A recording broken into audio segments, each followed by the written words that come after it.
മലപ്പുറം താനൂരിൽ ട്രെയിനിൽ നിന്ന് വീണ യുവാവിന് ഗുരുതരമായി പരിക്കേറ്റു എന്ന വാർത്ത ഞാൻ പറഞ്ഞു. നെയ്യാറ്റിൻകരയിലെ ജിനുവിനാണ് പരിക്കേറ്റത്. സമീർ ബിൻ കരീം വിശദാംശങ്ങൾ നൽകും. സമീർ, ഇദ്ദേഹത്തിനേറ്റ പരിക്ക് എങ്ങനെ, വലിയ കുഴപ്പമില്ലാത്തതാണോ അതോ എന്തെങ്കിലും കാര്യമായ പ്രശ്നമുണ്ടോ? എന്താണ് നമുക്ക് ലഭിക്കുന്ന വിവരം? SK നിലവിൽ ലഭ്യമാകുന്ന വിവരമനുസരിച്ച് ഈ യുവാവിന്റെ പരിക്ക് ഗുരുതരമാണ് എന്നുള്ളതാണ്. ഇന്നലെ രാത്രിയിലാണ് ഈ അപകടമുണ്ടാകുന്നത്. ഈ മംഗലാപുരത്ത് നിന്നും തിരുവനന്തപുരത്തേക്ക് പോവുകയായിരുന്ന എക്സ്പ്രസ് ട്രെയിനിൽ നിന്നാണ് താനൂർ പരിസരത്ത് വെച്ച് യുവാവ് ട്രെയിനിൽ നിന്നും വീഴുന്ന ഒരു സാഹചര്യം ഉണ്ടായത്. പിന്നാലെ കൂടെ ഉണ്ടായിരുന്ന യാത്രക്കാരാണ് റെയിൽവേ പോലീസിനെ വിവരം അറിയിക്കുന്നത്. അതിന് പിന്നാലെ റെയിൽവേ പോലീസും നാട്ടുകാരും ഇവിടുത്തെ സന്നദ്ധ പ്രവർത്തകരും ചേർന്ന് നടത്തിയ തിരച്ചിലിനൊടുവിലാണ് രാത്രിയിൽ ഈ ട്രാക്കിൽ നിന്നും ഈ യുവാവിനെ കണ്ടെത്തുന്ന ഒരു സാഹചര്യം ഉണ്ടായത്.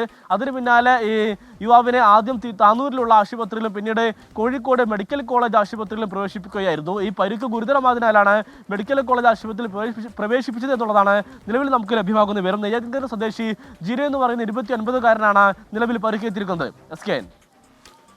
Okay, thank you.